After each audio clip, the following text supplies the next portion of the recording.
Welcome back to Jersey Matters. Getting a good breakfast is a crucial part, statistics show, of getting a good education. And now the efforts to make certain that everybody gets a good breakfast that goes to public school in New Jersey just got a shot in the arm. Here to talk about that is Pam Scott, Executive Director for the Partners for Health Foundation. Thank you so much for being here. Thank you. Let's start with the new bill signed by Governor Murphy. What does it do?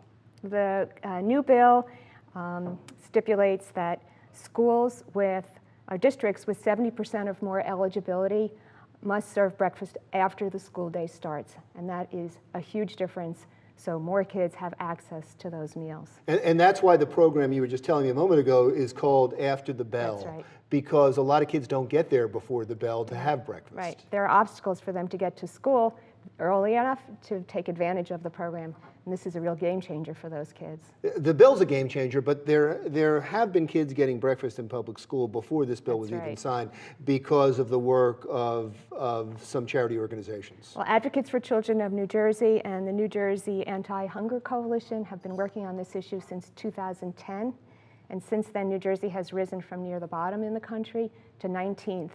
So they've made huge progress in terms of the number of kids who are getting breakfast in the morning after the school day, but there's more to be done, and we need to do more. Now, I claimed in the beginning statistics back up Right. that kids who get a good breakfast get a better education. You have those statistics?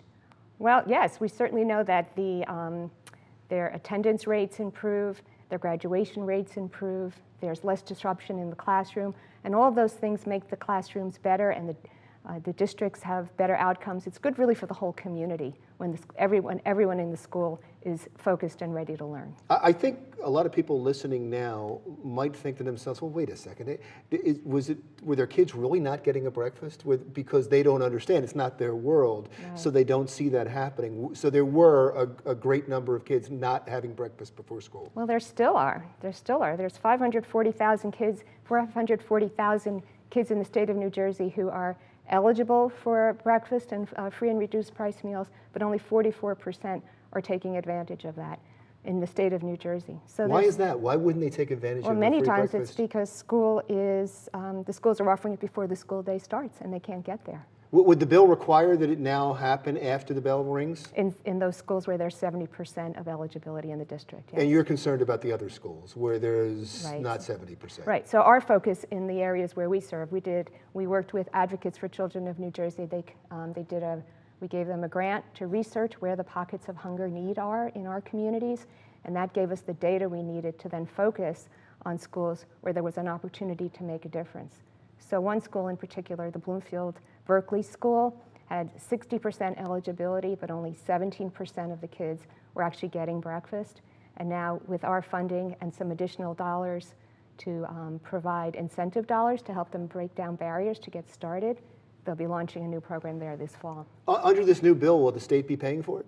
It's federal dollars. Oh, okay. Yeah. So it's going to be funneled. Federal dollars Right, will so be funneled through so here. it's a win-win. Once the programs are implemented, they're sustainable through federal dollars. Is the reason that you don't have full participation, is part of it a stigma that kids don't want to show that they can't afford breakfast or they don't get breakfast?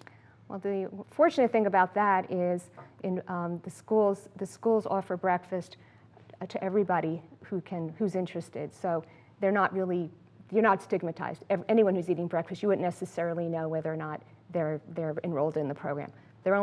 The schools only reimburse for the students who are enrolled in the program, and generally Board of Eds or there's other dollars that would pay for the difference. How much time does it take away from the school day? None. That's the amazing thing.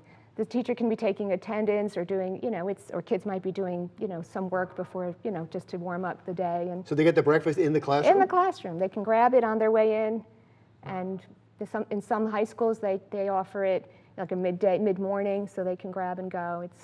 It's very simple once it works and it's up and running. Boy, I had nuns. They never, ever would have allowed that. It never would have happened. Let me ask from here on to the future. So this is going to be implemented in September.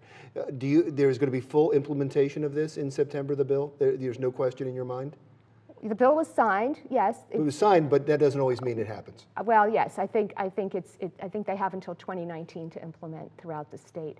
Our focus is not necessarily on schools that have to do it. We're really trying to work with schools that want to do it, where they have a need and where they just need a little help to get started. Are there schools that don't want to do it?